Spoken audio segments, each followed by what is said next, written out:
Handed over mining permits to small-scale miners in Kimberley in the Northern Cape.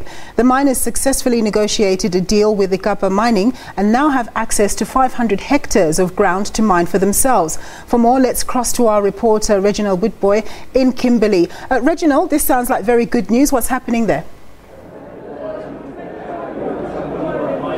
Oh yes, indeed. Good afternoon to you, Nzinga. What a historic occasion for small-scale miners here in Kimberley.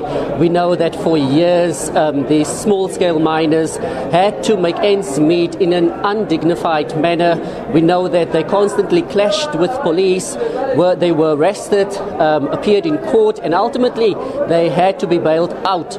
We also know that in the past they sold their diamonds on the black market, but now what's going to happen is that they are going to have the opportunity to sell their diamonds in the open market, which will give them more money and which will then ultimately mean they will get a higher income.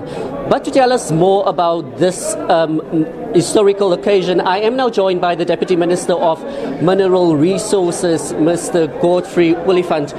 Good afternoon to you, Deputy Minister. Just tell us the process. Is this going to be a free-for-all permit? Good afternoon to you and the viewers of SABC. This is limited but also expanding to others. What we have today is about 600 hectares of floors or diamondiferous ground, gravels, where the artisanal miners are permitted. They've got the legal documents to work.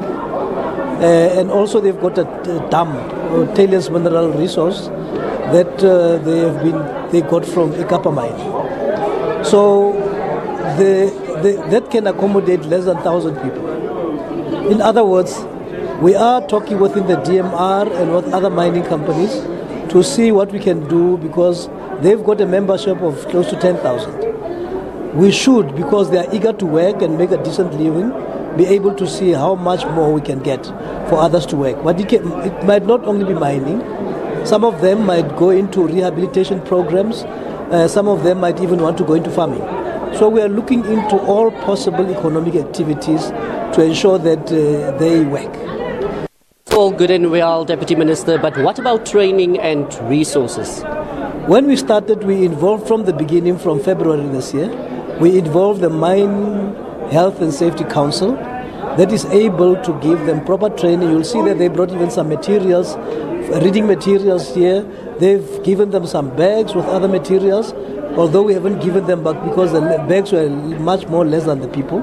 So we find a way of doing that. We've agreed that ongoing training from our institutions, including Mine Qualifications Authority, must continue. They've also requested that we should ensure that there is training for diamond cutting and polishing. Some of them have got licenses already for cutting and beneficiation, some of them dealer's license, some trading house licenses. So we are excited that there's going to be a lot of economic activity around here from the diamonds that will be picked up here. And then just lastly, Deputy Minister, are you in talks with other mining companies?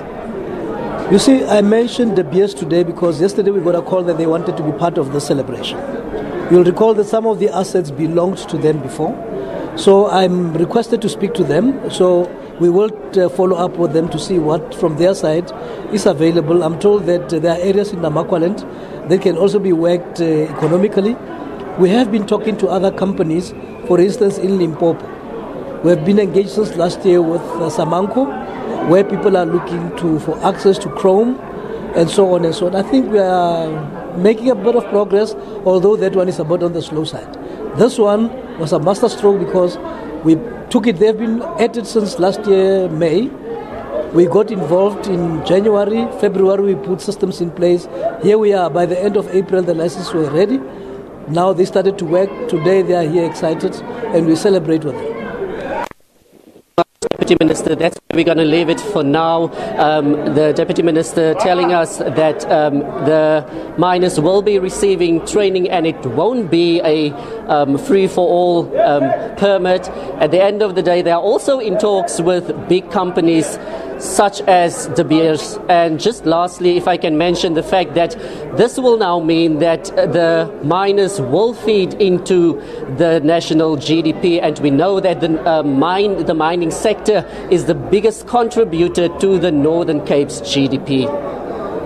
All right, thanks very much, Reginald, for that positive news. That was Reginald Witbooi reporting on those miners getting licenses to mine from the Ekapa mine.